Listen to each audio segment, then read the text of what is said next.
"This is what you deserve." Those were the words.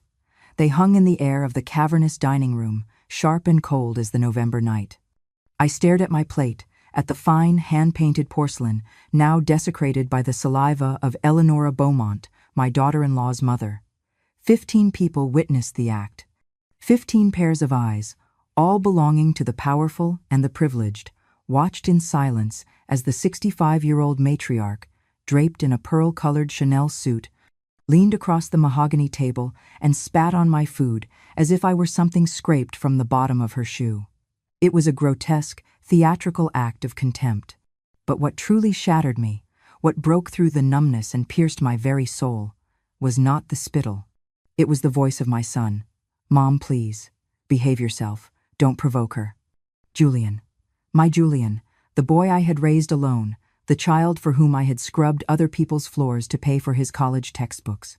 The man who now looked at me not with defense, but with pure, unadulterated embarrassment.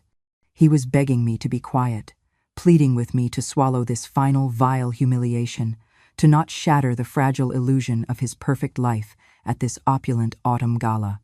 In that instant, something inside me didn't just break, it calcified. It hardened into something cold, heavy, and absolute. My hands, which I expected to be trembling, were perfectly still. I reached into my small, worn handbag. I took out my phone. My fingers moved with a calm I didn't recognize as my own. I typed 3 words. I pressed send, execute the plan. Eleonora let out a brittle laugh, a sound like glass shattering. "Who are you texting, Adeline? Your little sewing circle? Are they going to come and save you?" I rose slowly from my chair. I blotted my lips with the heavy linen napkin. I looked directly into her cold, victorious eyes and spoke with a voice that was no longer mine. It was clear, measured, and devoid of all heat. "My lawyers?" What happened next, no one saw coming. "My name is Adeline Monroe. I am 58 years old. For most of my life, I was the invisible woman. I was the sacrificing mother, the compliant shadow, the humble tailor who always bowed her head. But that night, in front of that imported mahogany table and under the light of a crystal chandelier, I was reminded of something I had long forgotten about myself. Humility does not mean annihilation. And the quietest woman in the room is often the one preparing the most devastating move. Let me tell you how a simple tailor from South Boston ended up at that table, and how that same tailor taught them all a lesson they will carry to their graves. 3 years ago, my life was a quiet symphony of small things, but it was mine. I lived in a small row house in a working-class Boston neighborhood with a tiny yard full of defiant purple petunias and a sewing workshop that smelled of clean fabric and Singer machine oil. My world was measured in yards of twill and the loyal hum of my machine. I would rise at dawn, make my coffee, and watch the sun illuminate the world. My life was small, yes, but it was honest. I mended hems, designed prom dresses, and embroidered linens for local weddings. My clients were women like me, nurses, teachers, waitresses. They paid me with crumpled bills and always, always treated me with respect. "Adeline," they would say, "you have hands of gold." I didn't have much, but I had dignity. And I had Julian, my son, my pride, the man who had achieved everything I never could. I had scrubbed floors and worked double shifts, sewing until my fingers bled, to push him through Boston College. He graduated with honors, landed a coveted job at a high-end real estate firm in Manhattan, and began his ascent. I watched him climb, my heart a painful paradox of pride and loss. Every rung he climbed, every tailored suit he wore, was a rung I had built with my own raw, chapped hands. I thought the sacrifice was the price of his happiness. I never imagined it was the price of him. The day Julian brought Serafina home, I knew something had changed. He came without warning. I was in the yard, kneeling in the dirt, wearing my old apron. "Mom," he said, that nervous smile I knew so well, "I want you to meet someone." Serafina Beaumont was a creature of impossible beauty, tall, slender, with a polished sheen that only comes from generations of effortless wealth. She extended 2 perfect, manicured fingers. "A pleasure, Mrs. Monroe." Her smile was correct, but her eyes were cold. "Please, Call me Adeline, I said, wiping my dirt-stained hands on my apron. Come in, I'll make coffee. I saw her glance at Julian, a quick, almost imperceptible flicker that said, This? This is where you came from? I served coffee in my mismatched mugs. Serafina held hers with her fingertips, as if afraid of catching poverty. Mom, Julian said, taking her hand, we have news. We're getting married. My heart stuttered. Joy, and a sharp, sudden dread. Oh, Julian, that's wonderful. I moved to hug him, then her. Serafina, welcome to the family. She smiled that bloodless smile. Thank you, Adeline. Julian has told me so much about you, about your job. The way she said job felt like a pinprick. I'm a tailor, I said, my chin rising, and proud of it. Of course, she replied, the smile never wavering. It's a very humble profession. Julian said nothing. That night, after they left, I sat in front of my sewing machine and cried, though I wasn't entirely sure why. Perhaps because, for the first time, my son had looked at me through her eyes. 2 weeks later, I was invited to meet her family. The Beaumont estate in Newport, Rhode Island, wasn't a house. It was a monument to a dynasty. A uniformed butler opened a door that was taller than my entire first floor. Mrs. Monroe, they are waiting for you on the terrace. I walked through marble hallways, my worn shoes squeaking on the polished floor. I clutched the carrot cake I had baked since 5 that morning. On the terrace, Eleonora Beaumont, Serafina's mother, held court like a winter queen. She was draped in cashmere, examining me from head to toe as I approached. Mom? Julian said. This is my mom, Adeline. How lovely, Eleonora said, her voice like chimes of ice. She did not stand. Please, sit. I brought a dessert, I said, holding up the cake. A carrot cake. It's my specialty. Time. Eleonora looked at it as if I had presented her with a roadkill. What a thoughtful gesture. Daniela, she called to a maid. Take this to the kitchen. The cake vanished. We never saw it again. For 2 hours, I sat there, an awkward ornament. They spoke of regattas, of acquisitions, of wines I couldn't pronounce. No one asked me a single question. When we left, Eleonora brushed my cheek with air. Adeline, she said, her smile all needles. How sweet that Julian has such simple roots. It makes him so authentic. In the car, Julian was silent. Aren't they incredible, Mom? He finally asked. Yes, son, I said, looking out the window. Incredible. Slowly, Julian began to change. He no longer visited on Sundays. He stopped calling me Mommy. It became Mom, formal and distant. One day, I asked him, Julian, are you ashamed of me? He almost choked on his coffee. What? Of course not. Then why do I feel like you're polishing me away? He stirred his coffee. Mom, Serafina's family. They're different. They have certain standards. I have to fit in. It's complicated. I see, I said, standing up so he wouldn't see the tears. I understand perfectly, but I didn't. I only knew the boy who swore he'd buy me a big house one day, now looked at me like I was a problem he had to solve. The wedding was in June. I sewed my own dress, a simple navy silk. When I arrived, I saw the ocean of designer gowns and jewels. I was an intruder. Eleonora, in a massive hat, glided over. Adeline, you look lovely. Did you make that yourself? Yes, Mrs. Beaumont. Oh, how clever. For the next important event, I can recommend an excellent boutique. I was seated at a table in the back, far from the bridal party. I watched my son laugh, toast, and merge with a world that I could never touch. When it was time for the mother-son dance, he held me, but he felt stiff.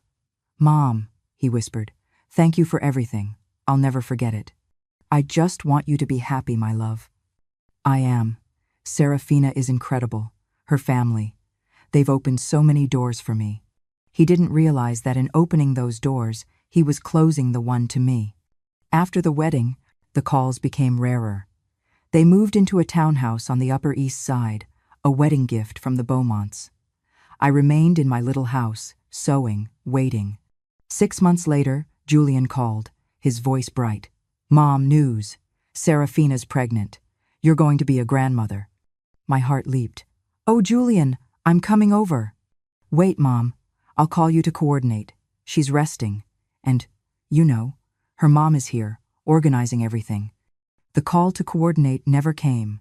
I watched the pregnancy on social media, extravagant baby showers, designer nurseries. I sat in my workshop, knitting a small blue blanket, wondering if my grandson would ever be allowed to wear it. When Leo was born, I was summoned to the hospital. The private suite was overflowing with opulent flower arrangements. Serafina was radiant. Julian was holding the baby.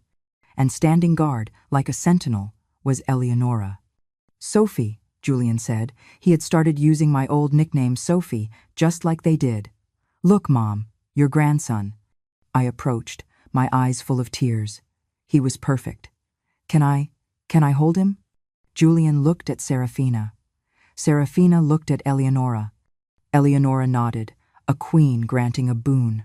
Of course, Adeline, but be careful, he's very delicate. As if my hands, the ones that had raised a man, were suddenly unclean.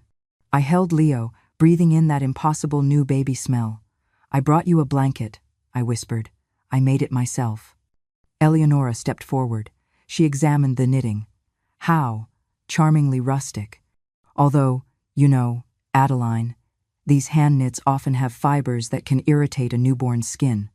We'd best put it away. We're only using the imported organic cotton. It was a slap. Julian said nothing. I stayed for 20 minutes. No one offered me a seat. When I left, Julian walked me to the elevator. Mom, if you need help. Don't worry, Mom. Eleonora has it all covered. She's moving in for the first few weeks. Of course she was. I returned to my empty house, the second-class grandmother. The next few months were a slow, silent torture. I saw photos of Leo constantly in Eleonora's arms, at Beaumont parties I wasn't invited to. One day, I went to their house unannounced. A maid answered, Do you have an appointment? An appointment? To see my son? Serafina appeared, holding Leo. Adeline, you should have called. We have a very strict nap routine. I held my grandson for 15 minutes. Serafina watched me like a hawk. Adeline, not so close to your face. You never know what germs you're carrying. I left. That night, I looked at my sewing machine. That old singer, the one that had paid for his college, his dreams, and I wondered if it had been worth it. I had hit rock bottom, but life was about to send me a lifeline. The call came 3 months later, an unknown number. Mrs. Adeline Monroe. Speaking.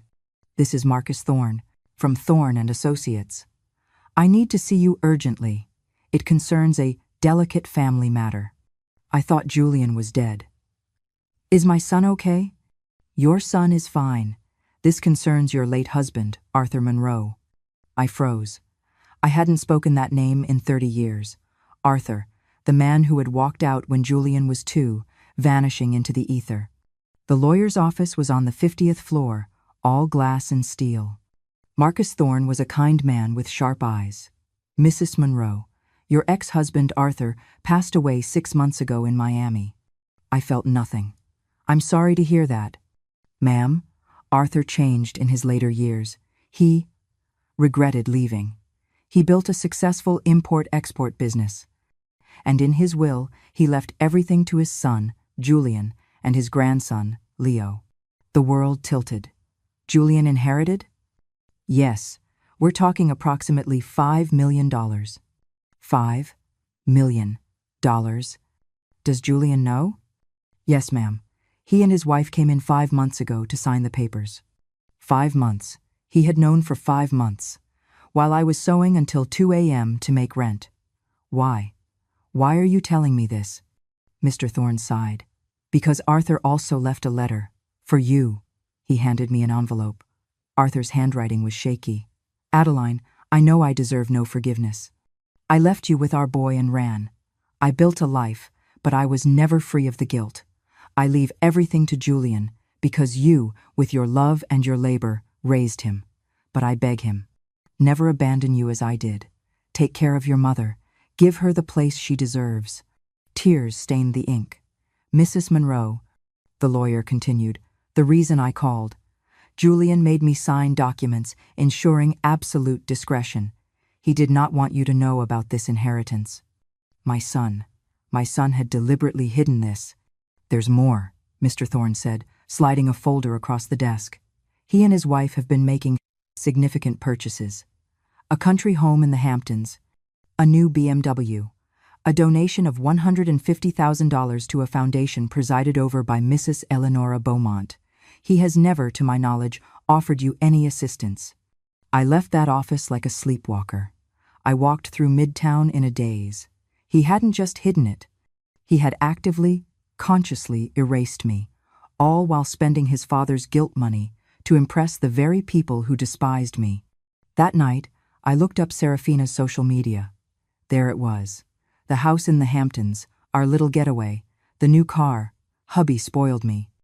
A photo from a gala, proud to support the Beaumont Hope Foundation. I closed the laptop. The woman who had cried herself to sleep was gone. In her place was something cold and sharp. Clarity. I called Julian. Mom, everything okay? Julian, I need to see you. Today. He came that night. He brought Serafina. Son, I said, I want you to be honest with me. Your father passed away, didn't he? Julian's face went white. How? How did you know? He left you an inheritance. A heavy, suffocating silence. Yes, he finally admitted. He left us some resources. $5 million is some resources. Why did you hide it, Julian? I didn't want to hurt you, Mom, remembering him, and I didn't want you to think I valued his money over what you did for me. He was a bad liar. And his final request? The letter? The one where he begged you to take care of me? Serafina stepped in. Adeline, this is a private matter for our nuclear family. We didn't want to involve you in complicated finances. I am his mother. Mom, please, Julian begged. We were planning to help you, to renovate your house. When? In 5 years? After you bought the Hamptons house? The BMW? The donation to Eleonora's foundation? Serafina stood, offended. I don't know who you've been talking to, Adeline, but it is highly inappropriate for you to be investigating our finances. Inappropriate, I whispered, is forgetting the mother who broke her back so you could have this life. I want you to leave, I said, my voice flat. Leave my house. When I closed the door, I did not cry. I sat in my workshop. The war hadn't started yet, but I had just put on my uniform. The next few weeks, I changed. I called my clients. I informed them my prices were doubling. Some left. Most, the ones who valued my work, stayed. For the first time, I wasn't just surviving. I was earning. I had found my value. Then, 2 weeks later, an invitation. A call from Serafina. Adeline, my mother is having a small, intimate dinner. Her birthday. Robert insists you come. They were using my son as bait. It's formal, Adeline. You know, elegant. The message was clear. Don't show up looking like a seamstress. I sewed my own dress. Black silk, elegant, severe. That night, I walked into the Beaumont mansion. Eleonora, dripping in diamonds, sneered. Adeline, what a unique dress. Did you make it? Yes, Mrs. Beaumont. It shows, she said. It has that handcrafted touch. I was seated at the end of the table, a ghost. After dinner, I went to the restroom. As I returned, I heard voices from the study. Eleonora, Serafina, and Julian. You have to set boundaries, Julian, Eleonora was saying. Your mother is a burden. You saw how she reacted to the inheritance. She's resentful. She's not a burden, Eleonora. Julian's voice was weak. Darling, be realistic, Serafina chimed in. She's intense. She makes things awkward. We have to think of Leo. Children need to be around. Sophisticated environments, not mediocrity. And, Eleonora added, now that you're pregnant again, you need peace, not this drama. Pregnant. Again. They hadn't even told me. I returned to my seat, my legs trembling. Julian returned, avoiding my eyes. Coward. I drove home, but I did not cry. I sat at my machine, and I made a decision. I picked up my phone and called Marcus Thorne. "Mr. Thorne," I said, "I need legal advice regarding inheritances, family fraud, and grandparental rights. When can you see me?" "Tomorrow at 10, Mrs. Monroe. I'll be waiting." The next day, Mr. Thorne laid out the options. We could sue for grandparent visitation. The inheritance was trickier, but the letter provided moral leverage. "I don't want his money," I said. "I want respect." "Sometimes, Mrs. Monroe," he said, "to get respect, you must hit them where it hurts, their money and their reputation." That afternoon, Julian showed up at my house, alone. He looked haunted. "Mom, I need a huge favor. I need you to sign some papers." He placed them on my cutting table. "It's a voluntary renunciation of visitation rights for Leo." The world stopped. "What?" "It's just a formality, Mom. For the new baby's trust, the lawyers just need all the grandparents to sign off." "Did Eleonora sign this?" "It's different. She's involved. Well, you hardly see him. Please, Mom, just sign." I read the document. It wasn't a formality. It was a legal declaration that I, Adeline Monroe, was emotionally and financially unfit to be a part of my grandchildren's lives. It was my legal execution. "No," I said. "What?" "I will not sign this." "Mom, you don't understand." He stood, agitated. "If you don't sign, Serafina and her family, things are going to get complicated. Eleonora can be difficult." "Are you threatening me, Julian?" "I'm warning you." "Get out," I whispered. "Get out of my house." He left. I slid to the floor, the foundation of my life gone. At 3 a.m., my phone buzzed, an unknown number. "Mrs. Monroe, this is Maria, an employee at the Beaumont house. We need to talk. We have things you need to know, things they are planning against you." We met in a cafe. Maria and Daniela, two of the household staff. "Mrs. Monroe," Maria said, "what they are doing is not right." She handed me a phone with earbuds. "We recorded this." I pressed play. It was Eleonora's voice, cold and clear. "If she won't sign, we'll have to take other measures. I have a lawyer preparing documents to prove she's unfit. We'll use her precarious economic situation. We can get a fabricated psychological evaluation." Serafina's voice, "But is that legal?" Eleonora's laugh. "Darling, everything is legal if you have enough money. She lives hand-to-mouth sewing dresses. What lawyer can she afford? She has nothing." My blood turned to ice. They weren't just excluding me. They were conspiring to destroy me. "Why?" I asked the two women. "Why risk your jobs?" "Because we are mothers too," Daniela said. "And besides, you were always kind to us. You asked about our families. They don't even look us in the eye. You have a heart, Mrs. Monroe. They only have money." I walked out into the park, gasping for air. "I'm going to fight," I said. That afternoon, I was back in Marcus Thorne's office. "I have evidence," I said, placing the phone on his desk. He listened. His kind eyes hardened. "This isn't just a family dispute, Mrs. Monroe. This is a criminal conspiracy." He made a call. "I'm bringing in my litigation team, and I'm going to investigate the Beaumont family finances." Eleonora said, "You have nothing. She's about to find out how wrong she is." The following Saturday, the invitation came, the annual autumn gala at the Beaumont estate. "It's a trap," I told Marcus. "I know," he said. "It's also an opportunity. Go. Be calm. Whatever happens, I have mechanisms in place. We just need them to show their true colors in front of witnesses." And so I arrived. I walked into that mansion wearing a simple navy dress, my head held high. I was seated at the end of the table. The ghost. The dinner began, the chatter, the champagne. Eleonora waited until the main course. "Adeline," she said, her voice silencing the table. "It's so good you could come. I know you've been difficult lately. Julian told us you refused to sign a simple paper." I kept my voice calm. "I refused to renounce my rights as a grandmother." Eleonora laughed. "Oh, Adeline, always so dramatic. Let me be direct. You and I come from different worlds. My family values excellence. Well, you do what you can. These children are Beaumonts. They deserve to grow up in an environment of prestige, not mediocrity.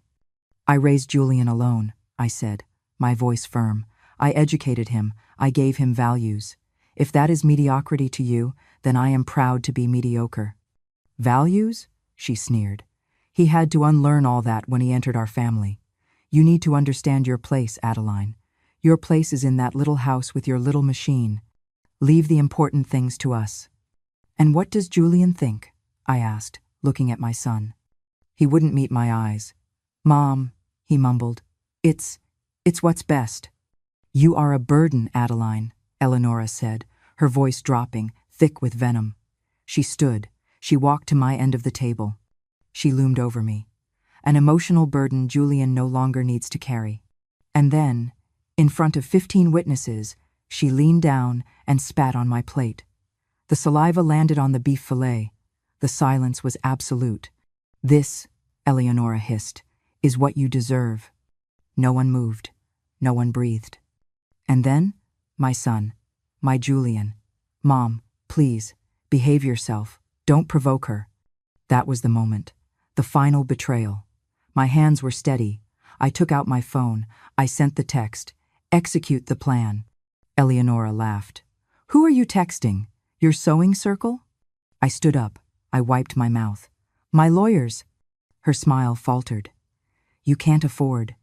You are mistaken, Eleonora. I have several. And they are already on their way, with court orders. And some very interesting questions about financial fraud. Her husband, Ernest, shot to his feet.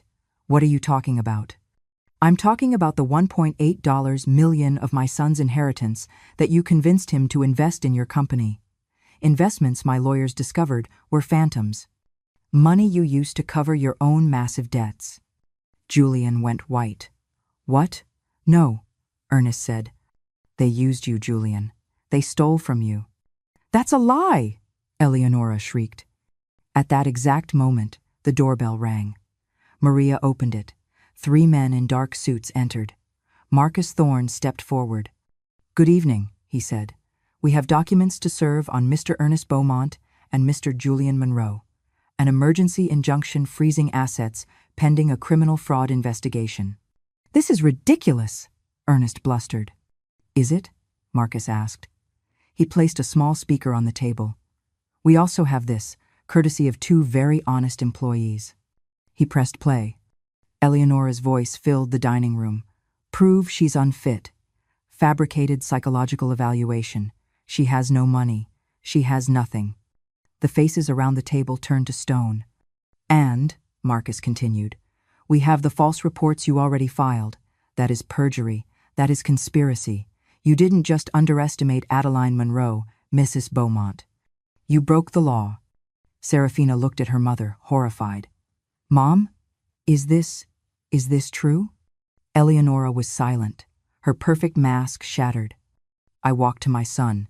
He was sitting, head in his hands, his body shaking. Julian, I said softly, you were given a choice. You chose them. You chose their money, their status. You chose to humiliate me, to erase me. Mom, I didn't know. You knew, I said. You knew they were hurting me, and you looked the other way. Forgive me, he wept. I can't. Not now. I turned to the room. This family took my son, my grandson, and my peace, but they could not take my self-worth. I walked to the door. Before leaving, I looked back at Eleonora. You spat on my plate and said it was what I deserved. Life has a funny way of balancing the scales, Eleonora.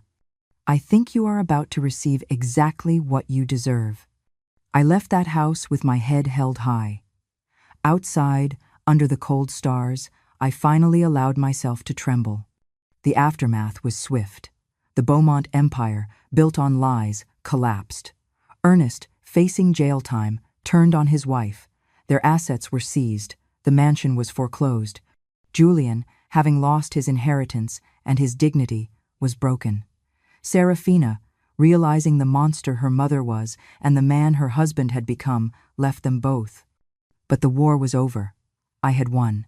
I had a court order for visitation with Leo. Robert and Serafina, humbled and bankrupt, eventually found their way back to each other. They moved into a small apartment, one they could actually afford. Robert found a new job, one he earned. They started therapy. Eleonora lost everything. Her husband, her daughter, her status, her money. The last I heard, she was working in a boutique, the very kind she used to despise. The road to healing with Julian was long. It was not a single conversation, but 1,000 small, painful ones. There were apologies, there were tears. He had to earn back my trust, stitch by stitch. He had to prove he was the man I raised, not the one they had molded. This morning, I was in my workshop. The petunias are in full bloom. My new granddaughter, Miranda, was asleep in her bassinet, and Leo, now 6, was sitting beside me, learning to thread a needle. "Grandma," he asked, "is sewing hard?" "It just takes patience, my love," I told him, "and a steady hand." The bell rang. It was Robert and Serafina. They brought coffee. We sat in my small kitchen, the 4 of us. It was not a perfect family. The scars were still there, but it was real. I learned that night that justice is not always loud. Sometimes it is the quiet, methodical work of a needle. Sometimes it is the courage of 2 women risking their jobs for what is right. And sometimes it is the simple, unbreakable dignity of a woman who refuses to be erased. They had tried to bury me. They had spat on my name and called me mediocre. They didn't realize that in trying to destroy me, they had given me the one thing I lacked, a reason to fight. They forgot that I am a tailor. I know that from the smallest, most discarded scraps, you can build something strong, something beautiful, and something that lasts. You just have to know where to place the first stitch.